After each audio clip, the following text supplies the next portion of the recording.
Estamos de volta, hein? Vamos falar agora do Brasileirão de 2013, porque a CBF desconversa, mas já começa a falar que a competição pode ter 24 times ou até mesmo ser adiada. Adiada não vai ser coisa nenhuma.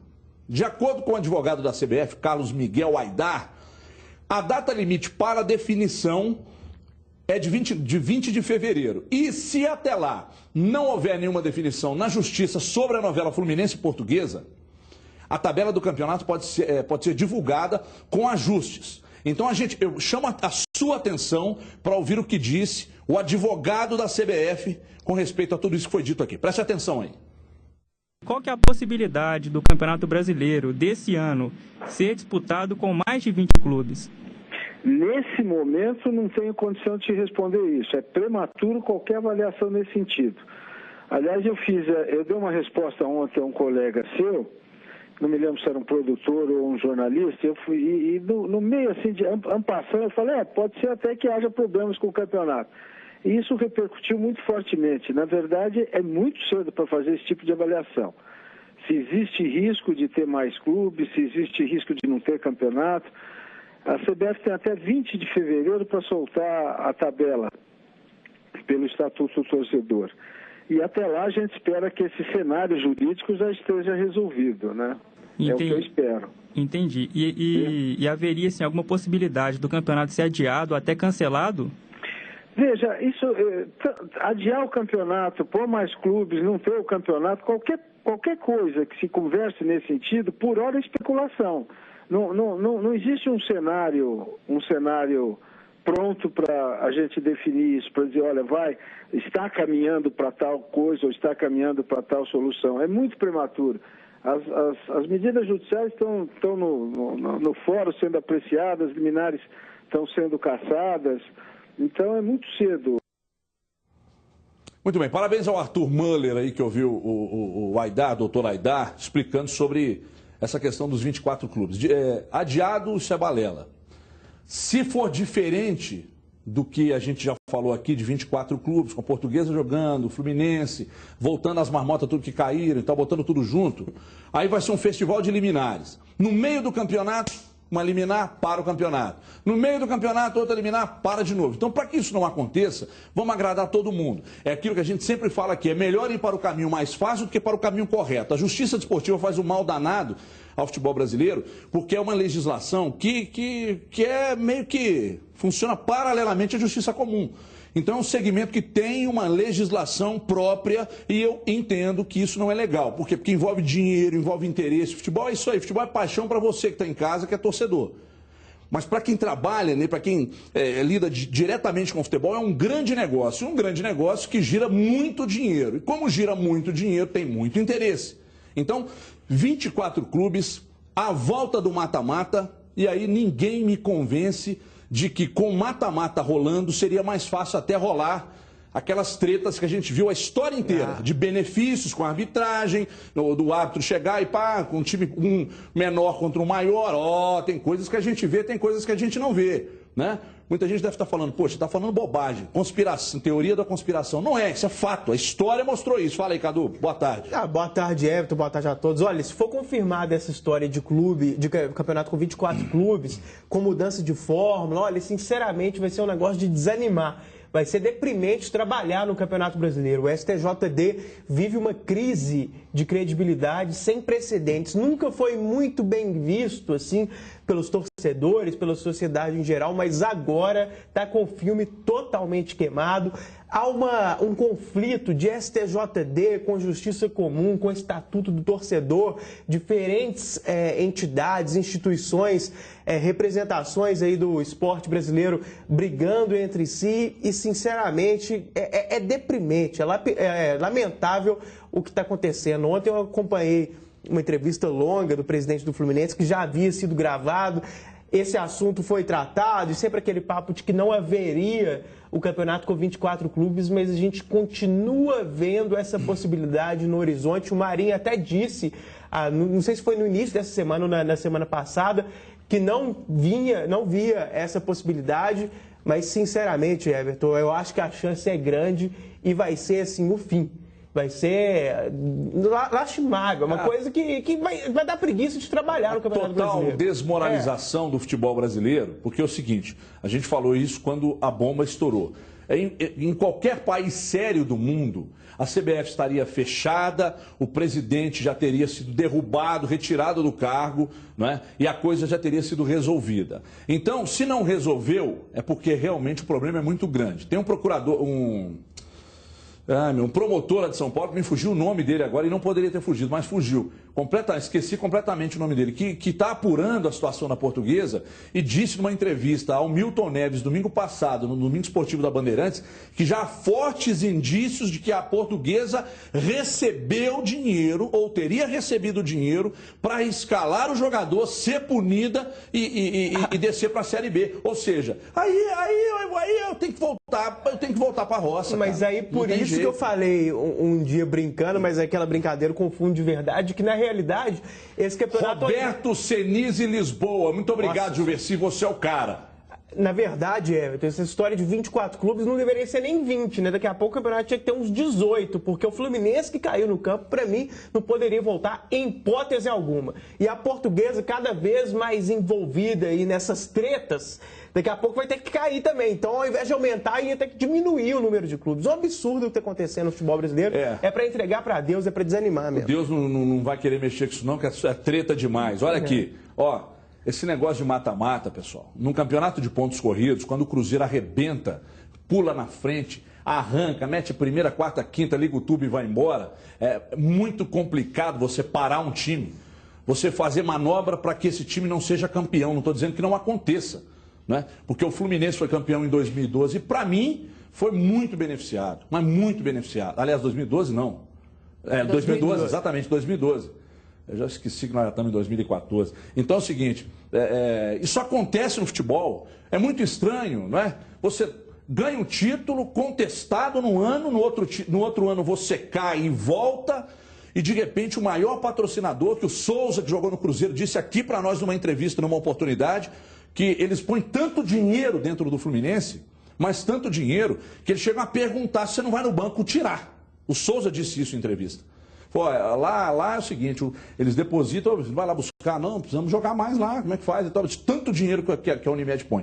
E hoje a Unimed é patrocinadora da CBF, sabe? Então é estranho, são relações estranhas. Eu não estou dizendo que tem alguma coisa que não tem como provar, não posso falar que tem. Mas são relações estranhas, são relações de interesse. A vida, o futebol, as tretas que a gente já viu de arbitragem, elas nos mostram que a coisa não é como todo mundo, como muita gente pensa. E o que aconteceu esse ano, e que o doutor Senise está fazendo essa investigação, aí a Portuguesa pode ter recebido para escalar o jogador de forma irregular, aí tem os interesses também, aí esse tribunal no Rio de Janeiro, a Justiça Desportiva, olha, até é nojento esse negócio. Antes de você passar para a Edmara rapidinho, tem aquela história de que não basta ser honesto, tem que parecer honesto, sim, né? Então, alguns vínculos de patrocínio, de entidade com uma outra, que realmente é melhor ser evitado, né? E esse caso da Unimed, para mim, parece um pouco disso, porque o vínculo da Unimed com o Fluminense é tão estreito, é uma coisa de tanto tempo, com tanto dinheiro, que transcende um patrocínio normal. Para mim, é até maior do que aquela parceria Parmalat-Palmeiras na década de 90. Pela continuidade, pelo grau, pelo nível de dinheiro que é injetado ali. Então, você tem razão. O fato de a Unimed patrocinar o Fluminense e outras entidades do nosso futebol parece dar um conflito de interesse, principalmente pelo tipo de patrocínio.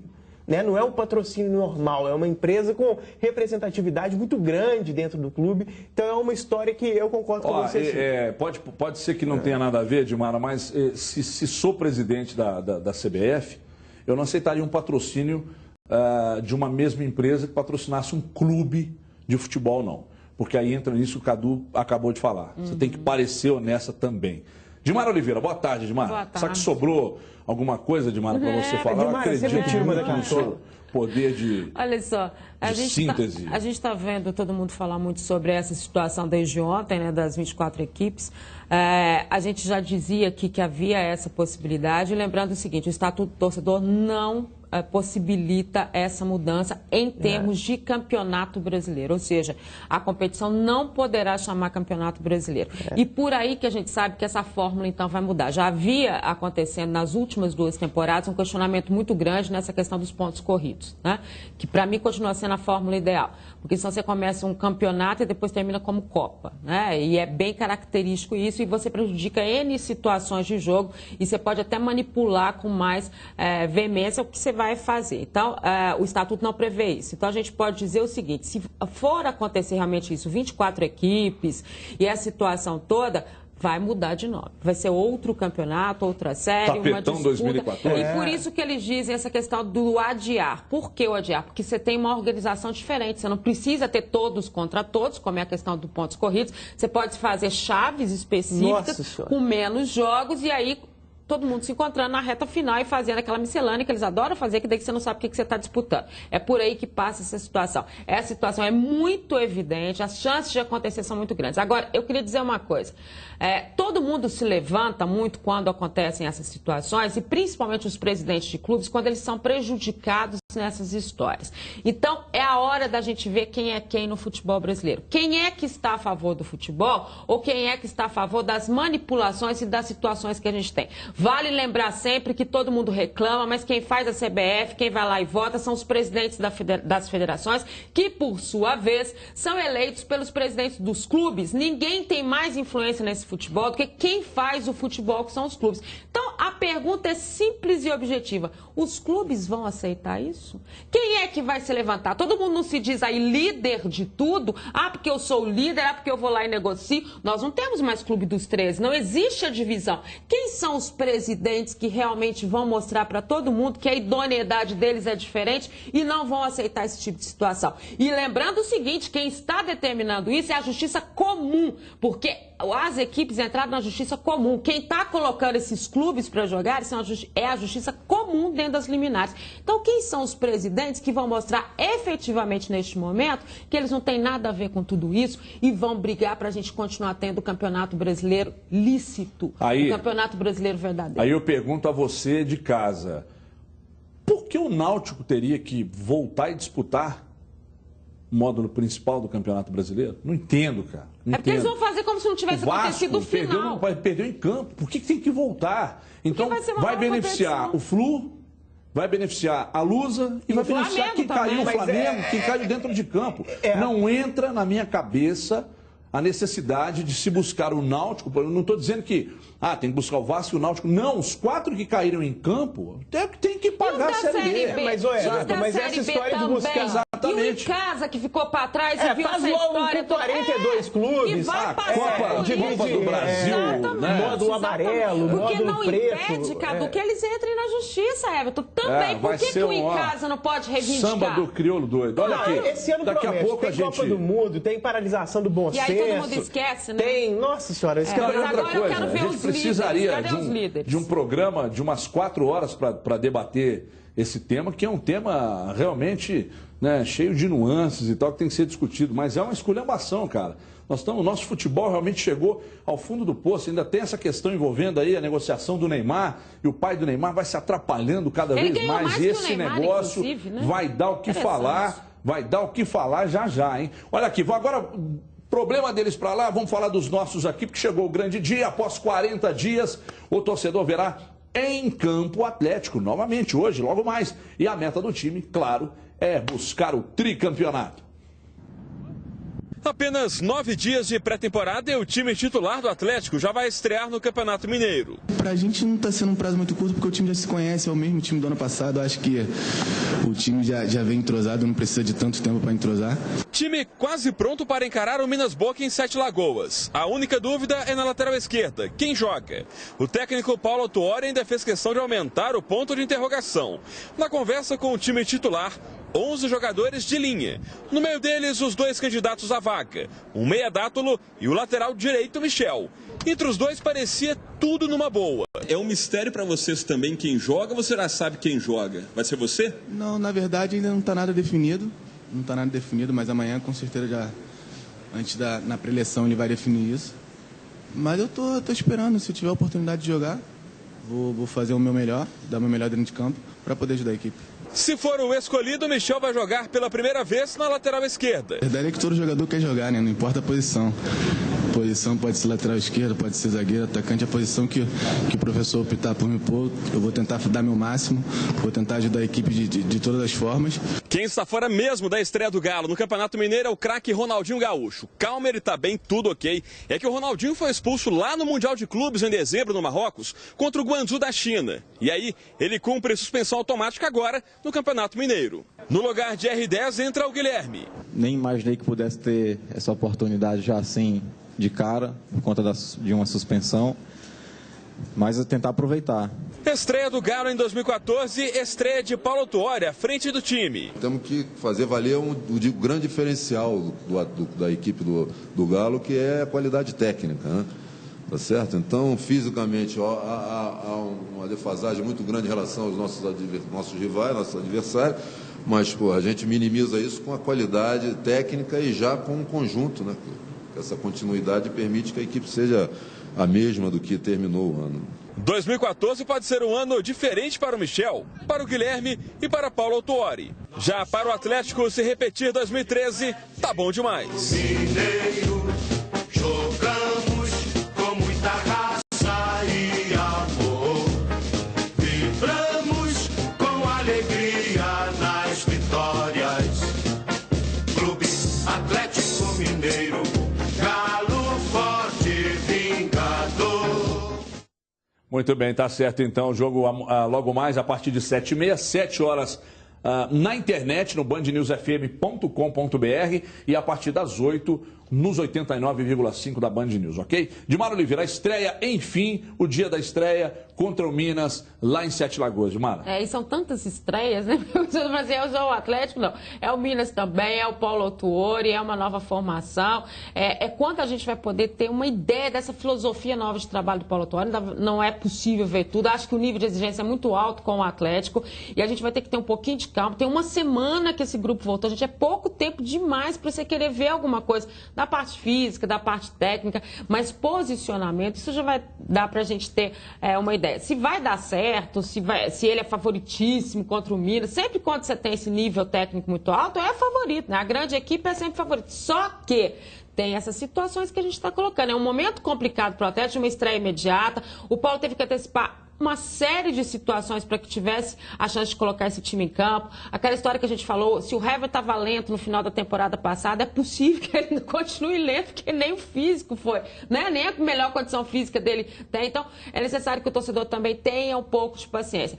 Eu me preocupo, disse aqui ontem, e vou continuar dizendo, me preocupo com essa história do Michel na lateral. Mas é uma tentativa do Paulo, ele quer ver, apesar dele ter conversado muito tempo com o Dátilo ontem, mas quem treinou foi o Michel, eu não acho que ele vai mudar isso.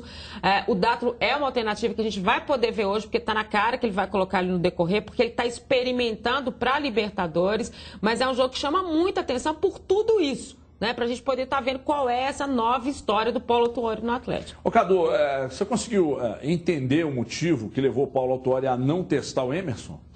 Não entendo, e até falar disso, sinceramente, estou quase desistindo já dessa bandeira que a gente levanta há algum tempo, porque nem com tantos desfalques, com essa falta danada de jogadores na lateral esquerda, estão dando oportunidade para o Emerson ali. Será que avisaram para o Paulo Tuori que o Emerson também faz esse papel, que ele é tão lateral quanto zagueiro, ou pelo menos quase isso? Será que o Emerson não foi lá, cutucou e falou assim, ô chefe, deixa eu te falar, gente, então, porque o Michel não agrada a torcida, nem na dele, que é a direita, né? Então como que ele vai agradar na lateral esquerda? Pode até jogar bem, porque é o Campeonato Mineiro, são times mais fracos, mas sinceramente não me convence, não seria minha opção. Até o Dátilo eu prefiro na lateral esquerda do que o Michel. Agora, eu tenho muita curiosidade para ver nesse jogo especificamente o Guilherme.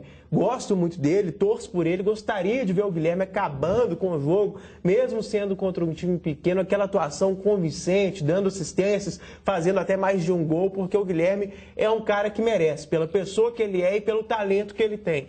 Claro, já teve muitas oportunidades, dá para entender parte da torcida que tem ali uma certa resistência ao Guilherme, mas eu torço para que finalmente nesse Mineiro, quando ele vai ter mais oportunidades, que ele convença de vez e que se firme pelo menos como um grande reserva, como é o Luan. Isso aí. Se não para virar titular, um cara em que a torcida tem confiança, que fica feliz no time, que o técnico gosta, que é um reserva de sucesso. aquele cara que entra o tempo todo. Tomara que, no mínimo, isso ele se transforme no Atlético. E tem uma coisa que você vai adorar. A gente comentava hoje na Band News, eu e o Juversi, que é o fato do Paulo Tuori ter dito que o time todo tem que marcar, né? Meio isso. Mas que o Fernandinho, especificamente, aí a gente fica pensando... Vai virar zagueiro. Não, vai ter que marcar. Daí o Everton que gosta disso, né? Aí ele falou assim, gente, né, não dá. É o cara que tem a velocidade, é o cara que vai pra frente. Tem que ter alguém ali pra cercar pra ele. Eu entendo, né, ocupar o espaço por ali. Mas você vê tirar isso de que você... E outra coisa, né, Cadu? Ele não tá bem fisicamente ainda, como todo o grupo, pra poder ir lá e voltar. Né? Eu acho que não precisa tanto nesse tipo de jogo. A gente tem que saber medir o tipo de partida. No caso do Cruzeiro, por exemplo, no domingo, a gente até comentou, o Dagoberto, que faz a faixa esquerda do campo ali atacando, não voltava tanto pra marcar porque não precisava, entendeu? Não dá nem pra questionar. Ao contrário do Everton Ribeiro, que cumpriu o papel, né?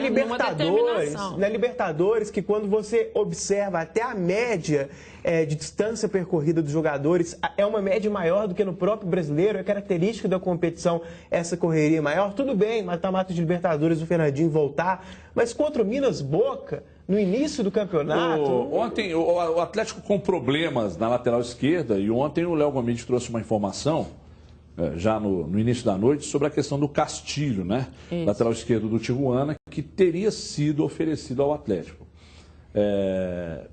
Olha, quem viu o Castilho jogar sabe que é um jogador de qualidade, né? Teria sido oferecido ao Atlético e tal, a gente não sabe. Eu imagino que o Atlético vá contratar alguém para a lateral esquerda. Então fala assim, Cortez, né? Agora pintou essa informação aí através do Léo Gomes do Castilho. Também, né? Falou do Casco. Então, né? Eu achei o Casco melhor que o Castilho. Aliás, o Casco... Só que as coisas não... O clube não confirma, né? Não tem negociação, pelo menos o clube diz que não tem. E o Atlético continua necessitando de um jogador por ali. Eu acho que uma alternativa de buscar um lateral sul-americano que não atua dentro do Brasil pode ser uma ótima opção, porque a gente fala o tempo inteiro que não existem laterais no futebol brasileiro. A gente vê o São Paulo, que contratou um lateral de fora e que fez sua estreia no final de semana e foi muito bem. Né? Na lateral esquerda jogou muito bem. Me fugiu o nome dele aqui, mas jogou muito bem. O pessoal lá de cima... vai ajudar. A gente comentava estreou agora domingo.